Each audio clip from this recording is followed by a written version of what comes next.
সকালবেলাটা তো তোমাদের সাথে শেয়ার করেছিলাম কী কী করলাম। তারপরেই চলে গিয়েছিলাম একটু ব্যাংকে কিছু কাজ ছিল, সেই কাজটা সারতে সারতে অনেকটা বেলা হয়ে গিয়েছে। এখন বাজে বেলা 4টে। এখন জাস্ট বাড়িতে আসলাম আর এখন লাঞ্চ করছি। তো এখন অবধি কিন্তু স্নান করিনি, প্রচণ্ড পরিমাণে খিদে পেয়ে গেছিলো, সেই জন্য আগে খেয়ে নিলাম। তো এখন একটু বসে রেস্ট করছি, তারপরে শুরু করব কাজবাজ। কিছু কাজবাজ আছে, তো সেইগুলো কমপ্লিট করে দেন স্নান করব। তো সারাটা দিন চুলটা এভাবে বাঁধা ছিল, তাই ভাবলাম না চুলটাকে এভাবে একটু গোটানো যাক, কারণ যেহেতু কাজ করব সেজন্য চুলটা যদি চোখে মুখে পড়ে ভীষণ বিরক্ত লাগবে। আর আমার না প্রচণ্ড পরিমাণে না হেয়ার ফল হচ্ছে, আমি যে কি করব বুঝতেই পারছি না। তো বাবু হওয়ার আগে অতটা হেয়ার ফল হয়নি, বাট বাবু হওয়ার পর থেকে আমার এতটা হেয়ার ফল হচ্ছে, মনে হচ্ছে মাঝে মাঝে চুলটাকেই কেটে ফেলি। যাই হোক, তারপরে এই যে সকালবেলায় জামা কাপড়গুলো ধোয়া হয়েছিল সেগুলোকে মেলে দিয়েছিলাম। তো একটু একটু শুকিয়েছে, আর একটু সময় লাগবে শুকাতে। আর কালকে জামা কাপড়গুলো এরকম জানলার রেলিংয়ের মধ্যে দিয়ে দিয়েছি, তো ওগুলো হাওয়াতেই শুকিয়ে যাবে। তারপরে আবার একটু বিছানাটা সুন্দর করে ঝেড়ে নিলাম, তারপরে এখন হচ্ছে ঘর ঝাড়ু দেবো।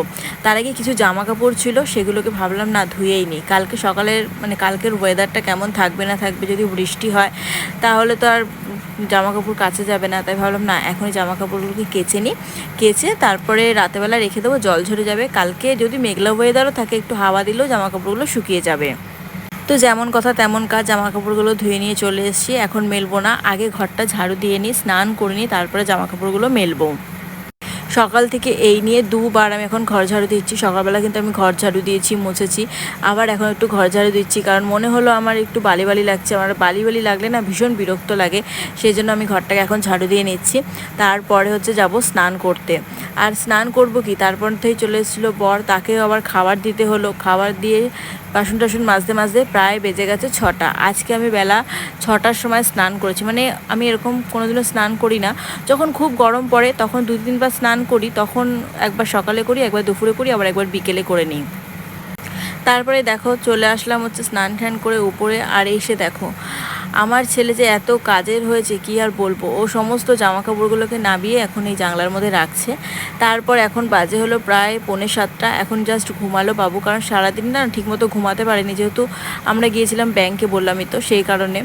তো তারপরে বাবু ঘুম থেকে ওঠার পর এখন চলে এসেছি আলু ভাজতে। আর এখন বাজে প্রায় ওই 8:30 9:30 মতো। বাবুকে একটুখানি খাওয়ানোর চেষ্টা করলাম, কিন্তু ও একদমই খেতে চাইলো না, তাই ভাবলাম যে থাক এখন আর খাওয়াবো না, একটুখানি রাত হোক, তারপরে একটুখানি ভাত খাইয়ে দেবো। যাই হোক, তারপরে এখানে আলু ভাজা তো কমপ্লিট হয়ে গেল। আর এখানে একটা হাফ পেঁয়াজ নিয়েছি আর কাঁচা লঙ্কা নিয়ে নিয়েছি, যেটা আমার লাগেই সব সময়ের জন্য খাওয়ার সময়। তারপরে চলে আসলাম উপরে। আর উপরে এসেই কিছু জামা কাপড় ছিল, সেগুলোকেই ভাঁজ করে নিচ্ছিলাম। এই জামা কাপড়গুলো যদি রেখে দিই তাহলে